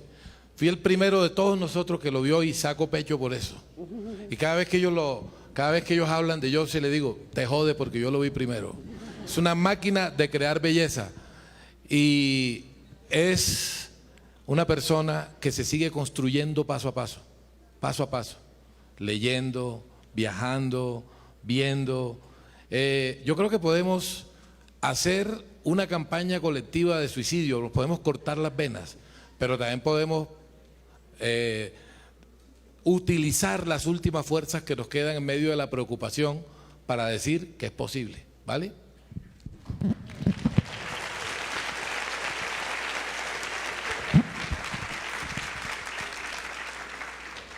Buenas tardes. Mi pregunta, pues creo que para los dos sería, ¿cuál es la relación entre periodismo y literatura y cuál sería la importancia del discurso literario aplicado al periodismo? ¿Del discurso? Del discurso literario aplicado al periodismo.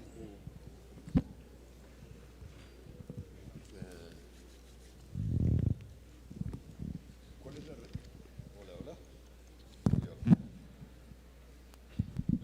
Hola, hola. Ahí está.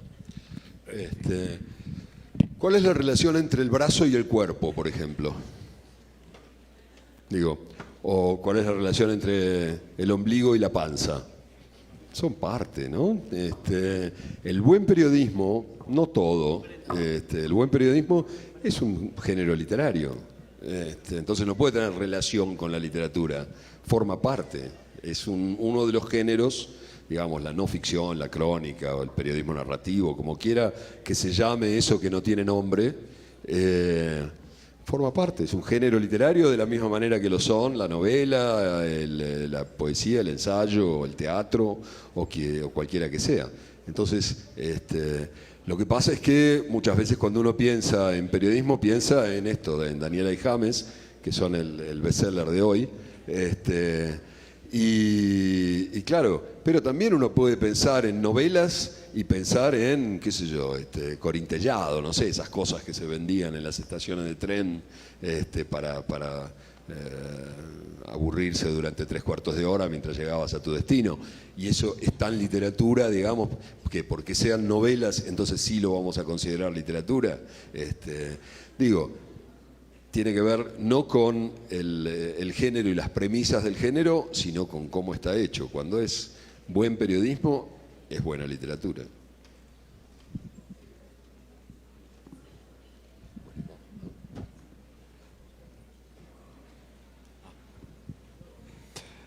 Buenas tardes. Cuando hablaron de el hambre, sí, cuando hablaron del hambre, dijo que no quería representar ese morbo del hambre. Y ahora que hablaron de la corrupción y la Copa América de la corrupción, y en realidad uno quisiera conocer esas historias de corrupción porque son también despiertan un morbo, ¿no? Pero también creería que ustedes, de tanto ver la corrupción en tantas partes, es la misma corrupción, tiene los mismos orígenes, está hecha del mismo material, o varía según el sitio. ¿Qué pasa ahí?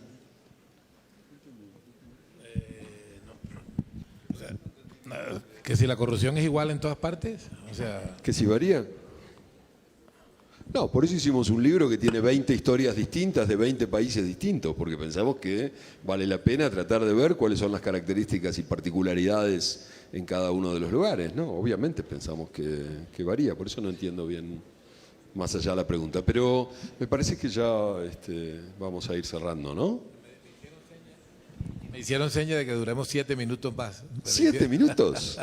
¡Qué bárbaro! ¡Qué A precisión propósito de eso, extraordinaria! María Teresa Ronderos, no sé si de pronto está por ahí María Teresa, periodista, gran periodista, en sus talleres de cobertura política, de cobertura electoral, ella utiliza varias herramientas audiovisuales y una es un graffiti que apareció en una pared de la costa caribe de Colombia y el graffiti era "Vote por Elvira, Elvira roba menos". No sé, ese nivel de desparpajo no sé si lo haya en todas partes, ¿no? En relación con la corrupción. Hay particularidades y por eso fue que Martín te dio esa... Maestro Caparrós, Henry Posada, director del programa Tintos y Tintas, el bello magisterio de la palabra, que lo he perseguido ya por muchos festivales y nunca me ha dado la oportunidad de conversar con usted. Espero que esta vez sí podamos grabar. Y solo hacerle una pregunta. A mí me gusta mucho el cine y me ha impresionado siempre esa historia que hubo en Argentina, conmovedora, infame, y que ha habido en toda América Latina, que es la Noche de los Lápices. Entonces quería preguntarle si cuando ocurrió eso, que creo que estaba el dictador Videla, usted estaba por ahí rondando, por ahí en Buenos Aires. No, yo me había tenido que ir 1 año y medio antes, cuando en la época del golpe de Estado del 76, yo viví todo ese periodo exiliado, estaba primero en Francia, después en España. Pero bueno, con respecto a esta historia de la Noche de los Lápices yo tengo bastantes reservas, que probablemente no sé si es el lugar para contarlas, porque probablemente ninguno de ustedes siquiera conoce la historia. Es una historia de cómo un grupo de... La historia está contada como narrando que un grupo de jóvenes estudiantes de bachillerato, estudiantes secundarios de una ciudad de La Plata, cerca de la capital de Buenos Aires, son secuestrados, torturados y asesinados, casi todos ellos, porque pedían el boleto estudiantil más barato. Por eso se llama, se llama La Noche de los Lápices, remitiendo a la idea de que eran todos alumnos de colegios secundarios, etcétera, etcétera, que estaban pidiendo por algo tan inocente como un boleto estudiantil más barato. Y como tal se convirtió esta Noche de los Lápices, que primero fue un libro y después una película de los años 80, en una especie de símbolo de la barbarie de los dictadores, etcétera, etcétera. A mí me incomodó siempre mucho que tanto el libro como la película omitían contar que algunos de esos muchachos que fueron secuestrados y asesinados militaban en organizaciones políticas, algunas de ellas que sostenían la lucha armada, lo cual no significa que ellos mismos hubieran estado armados, ni mucho menos, pero militaban en esas organizaciones, en las que yo también militaba. O sea, no quiero con esto hacer ninguna condena de esa militancia, simplemente quiero hacer una condena de una historia que necesita omitir partes importantes de lo que era para tratar de justificarse. Porque además en esa omisión hay una especie de admisión de que si hubieran sido de parte de esas organizaciones, entonces no habría estado tan mal que los secuestraran. Esa es la única forma de explicar que callen su pertenencia a esas organizaciones. No lo dicen porque tenían miedo de que diciéndolo alguien hubiera dicho, y bueno, está bien, entonces les está bien empleado, ¿no?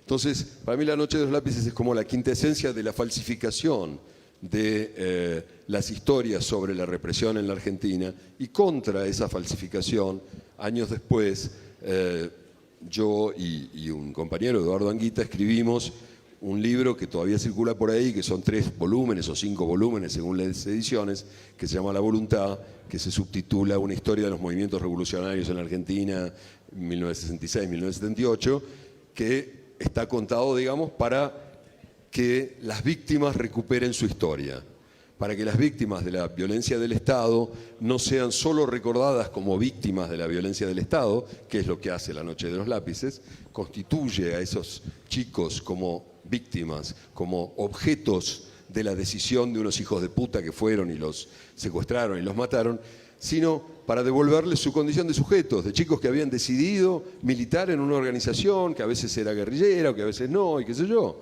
pero contar cuáles habían sido sus decisiones, devolverles su historia. Bueno, una última pregunta, queda una sola. Último cartucho. La última bala es eficaz. Bueno, maestro Martín, Alberto, un respetuoso saludo. El que para reparte ustedes. el micrófono tiene un radio de acción muy restringido, ¿no? Te los dio todos en el mismo. Sí, perdón. Bueno, primero, muchas gracias por compartir sus experiencias y su sabiduría con quien tienen el sueño de edificar una carrera exitosa en el periodismo y también en la literatura. Yo soy periodista deportivo y ejerzo en la actualidad, pero tengo el orgullo y el honor de compartir con los alumnos y las alumnas que desean convertirse en periodistas que hablan de deporte. El deporte siempre es una ventana maravillosa para la literatura, para el periodismo, para muchos desafíos de la vida. Me gustaría que ustedes disertaran ya en este colofón de esta conversación sobre periodismo deportivo.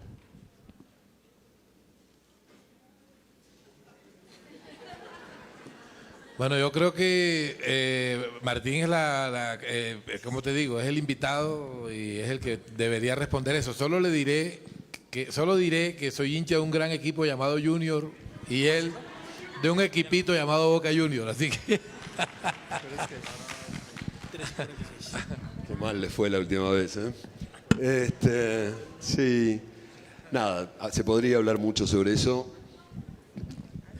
sobre lo mal que se hace muchas veces y sobre lo bien que se hace algunas. Me parece que a mí me maravilla de algunos periodistas deportivos la especie de hazaña que realizan 2 o 3 veces por semana, porque tienen que contar una y otra vez, partidos de fútbol, tienen que contar una y otra vez lo mismo y consiguen encontrar formas distintas de contarlo, consiguen descubrir algo que supuestamente no han hecho ya cientos de veces para volver a hacer lo mismo que han hecho miles de veces. Eso me maravilla mucho. Yo a veces lo practico más por, qué sé yo, por entretenimiento y por privilegio que por cualquier otra razón, pero claro, lo mío es fácil, yo, qué sé yo, escribo sobre los partidos grandes, sobre aquellos que se supone que van a ser de algún modo memorables. Lo que tiene mérito es conseguir, como lo decía, darle a una situación infinitamente repetida siempre algún cariz, algún matiz relativamente nuevo. En eso me impresionan mucho. Me impresionan mucho menos en esto que han conseguido convertir el jamesismo danielismo en una fuente de trabajo, ¿no? Buenas tardes. Al escucharlo usted, maestro, quedo preocupada porque usted dice que ahora muchos de los medios de comunicación están llevando un conteo de qué tipo de temas les interesa a la gente. Y me preocupa por eso, porque eso es una manera, de alguna manera, como de sometimiento y llevar a las sociedades por un camino que a los poderosos les interesa. El otro punto, una pregunta que quiero hacerle es, hay una discusión entre los medios de comunicación sobre que se están comprometiendo de alguna manera o están limitando el verdadero la verdadera función del periodista, sujetos a no perder la pauta publicitaria para poder sobrevivir. Quisiera una impresión sobre eso. Y por último, que me encantó, es para mí el periodismo, esa pequeña anécdota que usted menciona tan bella, que escuchó que Videla corría por una calle y se fue con otra persona a hacerle la cacería hasta que lo encontró. Y me quedé pensando un poco que usted quedó con las ganas de romperle la grabadora en la cabeza a Videla, pero para mí, yo creo que usted lo hizo porque lo que usted escribió fue publicado y logró que ciudadanos hicieran una sanción social y moral a Videla, impidiéndole que caminara por ese lugar. Y yo creo que eso refleja mucho para mí lo que es el periodismo. Entonces quisiera escuchar pues de mis dos. Puede ser, pero se imagina lo bien que hubiera quedado la cabeza partida con un grabadorazo. Queda la opción de que Tarantino lleve eso al cine. Si Tarantino la lleva al cine, te aseguro que Tarantino, acuérdate que Tarantino mató a Hitler en una sala de cine, ¿no? Hitler entra a la sala de cine y le pegan una balacera impresionante. En onda Tarantino se me ocurre que con el cassette que tenía esa cinta muy finita y muy larga, habría podido acogotarlo, ¿no? Eso yo creo que Tarantino lo habría hecho bastante bien. Bueno, muchas gracias de verdad por haber estado con nosotros y nos veremos. Nuestro mejor agradecimiento entonces para nuestros invitados es un aplauso muy, muy grande por compartir con nosotros toda su experiencia. La Aldea, a cargo de Martín Caparrós y Alberto Salcedo Ramos, en el 6º Encuentro Internacional de Periodismo que se lleva a cabo en la Feria Internacional del Libro de Bogotá, en su edición número 32. Recuerden estar conectados a través de nuestras redes sociales, en Twitter e Instagram, @Canal Capital, y en Facebook, @Canal Capital Oficial. Hasta pronto. Canal Capital presentó Feria Internacional del Libro de Bogotá.